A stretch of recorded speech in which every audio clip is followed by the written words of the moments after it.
Don't get this wrong about school engagement.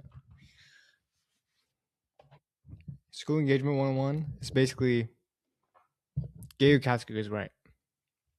If your categories are right, a lot of other things just naturally fall into place. So if I have a category, for example, that's called questions, wait for it.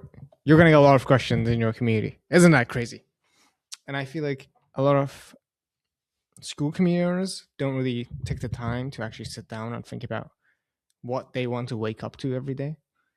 And I think that's a really good question to run yourself through. Like, what community do I actually want to be a part of?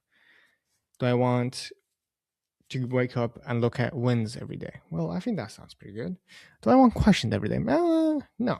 I kind of want this to be like a very bidding space. Questions seems boring to me. So let me not include questions as a category. And that very simple thing will take you very far. Mm, Goodbye.